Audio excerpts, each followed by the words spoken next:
AP రాజకీయాల్లో అక్రమ కేసులు ప్రకంపనలు రేగుతున్నాయి. గత ప్రభుత్వ కక్ష సాధింపు చర్యలకు కోర్టు తీర్పులే చెంపపెట్టు అవుతున్నాయి. 5 దశాబ్దాల రాజకీయ ప్రస్థానంలో నారా చంద్రబాబు నాయుడు కడిగిన ఆణిముత్యమని రాయదుర్గం ఎమ్మెల్యే ప్రభుత్వ విప్ కాలువ శ్రీనివాసులు స్పష్టం చేశారు. రాజకీయ కారణాలతో చట్టాలను ఆయుధాలుగా మార్చుకుంటే ఏం జరుగుతుందో హైకోర్టు తీర్పే సాక్ష్యమని జగన్మోహన్ రెడ్డిపై విరుచుకుపడ్డారు. అసలు తప్పు చేయకపోతే జగన్ కోర్టు విచారణకు ఎందుకు భయపడుతున్నారంటూ సూటిగా నిలదీశారు. రాజకీయాల్లో 5 దశాబ్దాల కాలంగా నిష్ఠతో, నిబద్ధతతో, అకుంఠిత దీక్షతో ప్రజాసేవ సాగిస్తున్న చంద్రబాబు నాయుడు గారి పైన నీలాప నిందలు వేయడానికి ప్రయత్నం చేసిన ప్రతిసారి ప్రత్యర్థులు అబాసు పాలవుతా ఉన్నారు. దానికి ప్రత్యక్ష ఉదాహరణ నిన్న గౌరవ హైకోర్టు అసైన్డ్ భూముల వ్యవహారంలో ఇచ్చిన విస్పష్టమైన తీర్పే ప్రబల సాక్ష్యమని నేను విన్నవిస్తా ఉన్నా. 2016లో అమరావతి సిఆర్డిఏ పరిధిలో అసైన్మెంటు భూముల వ్యవహారంపై తెచ్చిన జీవో స్వార్థపూరితమని, అవినీతితో కూడుకున్నదని మాజీ ఎమ్మెల్యే ఆళ్ల రామకృష్ణారెడ్డి సిఐడికి ఫిర్యాదు చేయడం, సిఐడి వెనక ముందు ఆలోచన చేసుకోకుండా నాటి ముఖ్యమంత్రిగా ఉన్న జగన్మోహన్ రెడ్డి ఆదేశాలతో చంద్రబాబు నాయుడు గారి పైన, మంత్రి నారాయణ గారి పైన కేసు నమోదు చేయడం జరిగింది.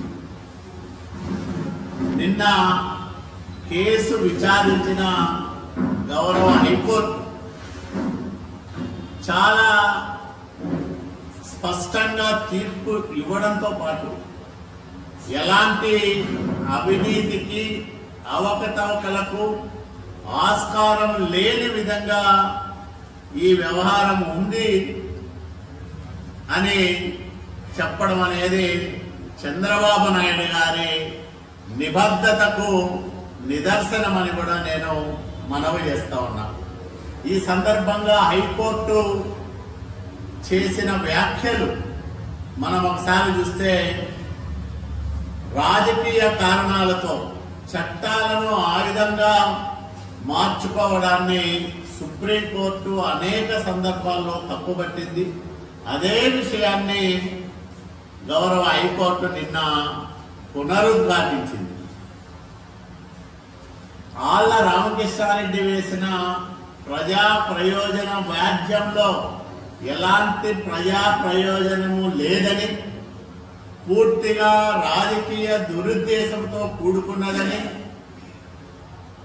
రాజకీయ వైరంతో వేసింది తప్ప ఈ వ్యాజ్యానికి ఎలాంటి అర్హత లేదనే విషయాన్ని చాలా స్పష్టంగా చెప్పిన సందర్భం మనం గుర్తు చేసుకోవాలి. ప్రభుత్వాలు మారినప్పుడల్లా పాత ప్రభుత్వాల విధానాలపైన ఇలాంటి వ్యాజ్యాలు వేయడం అనేది కూడా చాలా దుర్మార్గ చర్య. ఇది ప్రజాస్వామ్యానికి, ప్రజాస్వామ్య వ్యవస్థకు ప్రమాదకరమని కూడా గౌరవ హైకోర్టు స్పష్టం చేసిన విషయాన్ని మీ అందరికి కూడా నేను మనవి చేస్తా ఉన్నా. ఇదొక్కటే కాదు, అనేక కేసుల్ని జగన్మోహన్ రెడ్డి 19-24 మధ్యకాలంలో చంద్రబాబు నాయుడు గారి పైన నమోదు చేయించారు.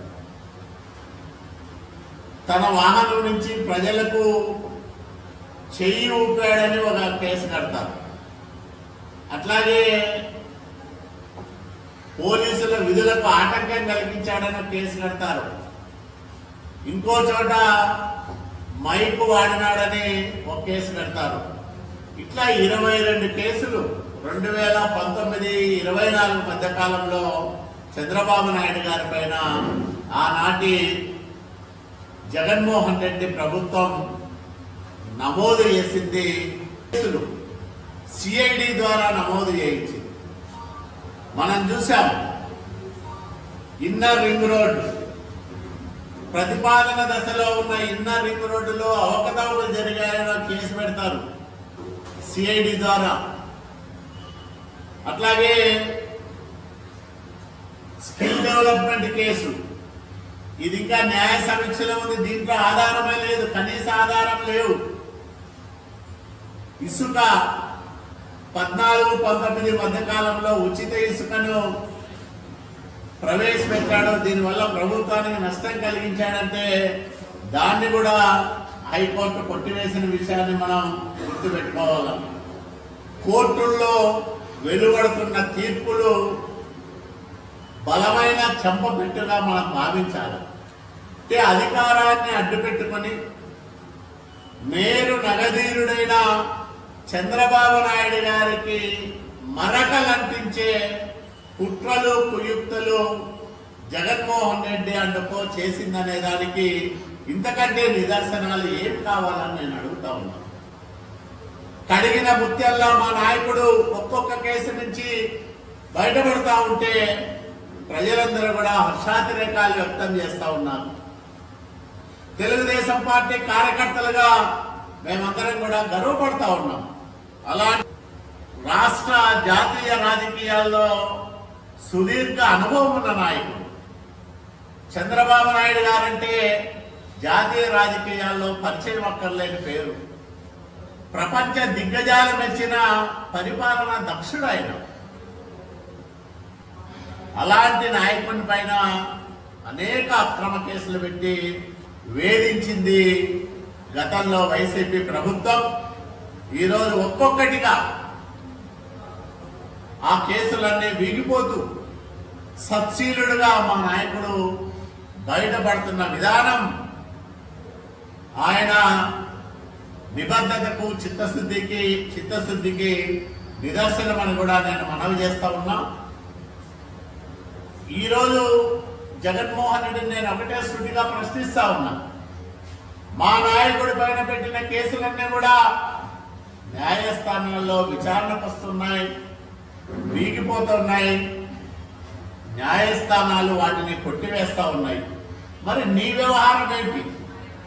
నీ మీద నమోదైన సిబిఐ కేసుల్లో ఎందుకు నువ్వు విచారణకు హాజరు కావడం లేదు? ఎందుకు కోర్టు కేసు వాయిదాల నుంచి పదే తప్పించుకునే ప్రయత్నం చేస్తా ఉన్నావు? నిజంగా నువ్వు తప్పు చేయకపోతే, ప్రజాధనాన్ని దోచుకోకపోతే, నీ తండ్రి రాజశేఖర రెడ్డి అధికారాన్ని అడ్డుపెట్టుకుని వేల కోట్ల రూపాయల ప్రజాధనాన్ని స్వాహా చేయకపోతే ఎందుకు కోర్టు కేసులు ముందుకు సాగకుండా అడుగడుగున నువ్వు అడ్డుపడతా ఉన్నావు జగన్మోహన్ రెడ్డి? దీనికి ప్రజలకు సమాధానం చెప్పమని నేను జగన్మోహన్ రెడ్డిని డిమాండ్ చేస్తా ఉన్నా.